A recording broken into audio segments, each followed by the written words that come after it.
রহিম। সংগ্রামী সিলেটের তৌহিদি ছাত্র জনতা, সংগ্রামী ব্যবসায়ী বৃন্দ, আজকে পবিত্র সিলেটে ভারতীয় আগ্রাসনের প্রতিবাদে ব্যবসায়ী ঐক্য ফোরামের উদ্যোগে সিলেটের সর্বস্তরের ব্যবসায়ী বৃন্দ ধিক্কার জানানোর জন্য, নিন্দা জানানোর জন্য, ক্ষোভ প্রকাশ করার জন্য এই পবিত্র নগরীর প্রতিটি রাজপথ প্রদক্ষিণ করে কেন্দ্রীয় শহীদ মিনারের সামনে সমবেত হয়েছেন। আজকের এই সমাবেশের সংগ্রামী সভাপতি হুমায়ুন আহমেদ মাসুদ, আজকের এই মিছিল পরবর্তী সমাবেশে আমাদের মধ্যে উপস্থিত আছেন বাংলাদেশ জাতীয়তাবাদী স্বেচ্ছাসেবক দল সিলেট মহানগর শাখার সংগ্রামী আহ্বায়ক জনাব মাহবুবুল হক চৌধুরী। আমাদের মধ্যে উপস্থিত আছেন বাংলাদেশ জাতীয়তাবাদী দল সিলেট জেলা শাখার সংগ্রামী সাংগঠনিক সম্পাদক শামীম আহমদ। আমাদের মধ্যে উপস্থিত সিলেট চেম্বার অফ কমার্সের সম্মানিত সহসভাপতি আব্দুল সামাদ তুহেল সহ আজকের এই মিছিলে অংশগ্রহণকারী শান্তিপূর্ণ সিলেটের সম্মানিত ব্যবসায়ী বৃন্দ, আজকের এই সমাবেশ পরিচালনা করছেন মেহেদী হাসান সহ প্রিন্ট এবং ইলেকট্রনিক মিডিয়ার সংগ্রামী সম্মানিত ভাই এবং বোনেরা, আসসালামু আলাইকুম। আমরা গত 15 বছর থেকে বাংলাদেশকে তলাবিহীন জুড়িতে পরিণত করার চক্রান্ত দেখেছি। আমরা গত 15 বছর বাংলাদেশের সম্পদ লুণ্ঠন দেখেছি। আমরা গত 15 বছর দেশের স্বাধীনতা এবং সার্বভৌমত্বকে জলাঞ্জলি করতে দেখেছি। আমরা গত 15 বছর বাংলাদেশকে ভারতের কাছে বিকিয়ে দেওয়ার চক্রান্ত দেখেছি।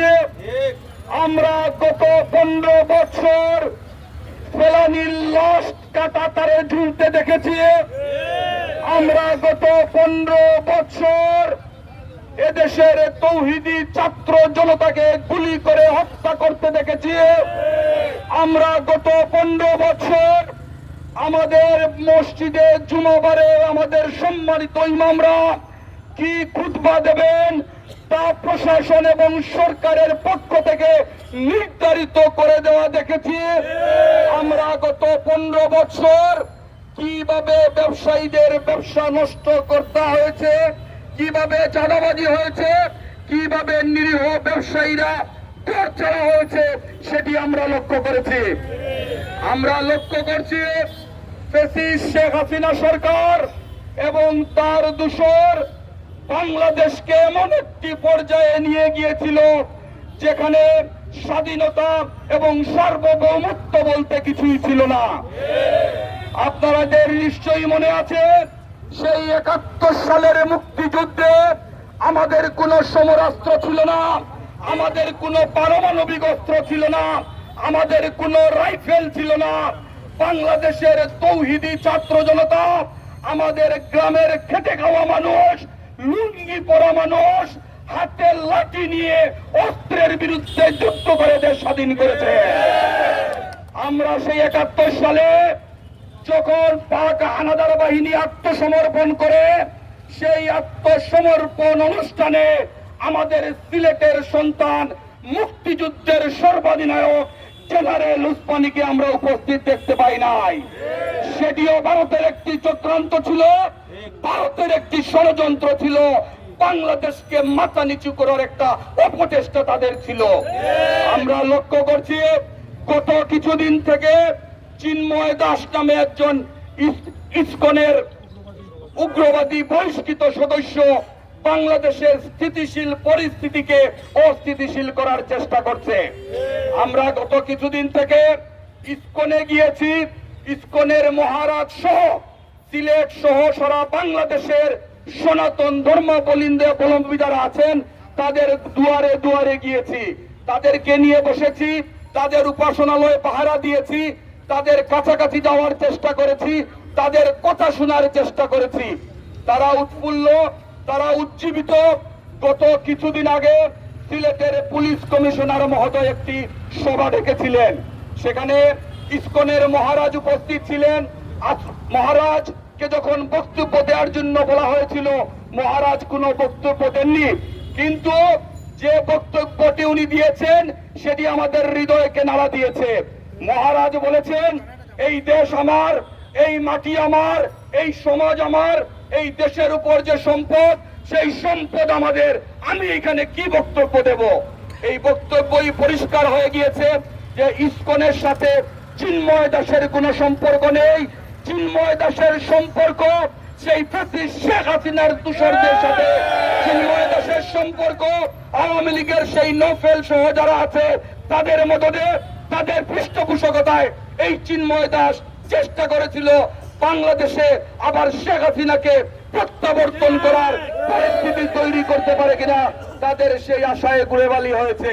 আমরা লক্ষ্য করেছি মায়ের চেয়ে মাসির দরদ বেশি, যেখানে সনাতন ধর্মাবলম্বীরা স্বতঃস্ফূর্ত ভাবে বলছেন যে আমরা ভালো আছি, আমরা বিগত যে কোনো সময়ের চেয়ে ভালো আছি, সেখানে কিছু উগ্রবাদী সদস্যরা, ব্রিটিশ সরকারের দূষররা মায়া কান্না করছেন, পরিবেশ অস্থিতিশীল করার চেষ্টা করছেন। আমরা দুই একটা বিচ্ছিন্ন ঘটনা দেখেছি।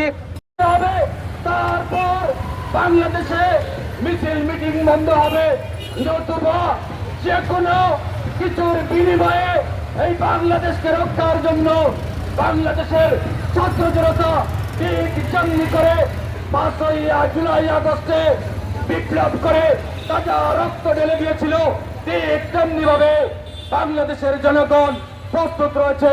সবাইকে আগামী দিন আন্দোলন সংগ্রামে সজাগ দৃষ্টি রাখার আহ্বান জানিয়ে আমি আমার বক্তব্য শেষ করছি। বাংলাদেশ জিন্দাবাদ, সিলেট ব্যবসায়ী ঐক্য পরিষদ জিন্দাবাদ। এই পর্যায়ে বক্তব্য নিয়ে আসছেন আজকের সভার প্রধান অতিথি সিলেটের প্যানেল মেয়র, সাবেক প্যানেল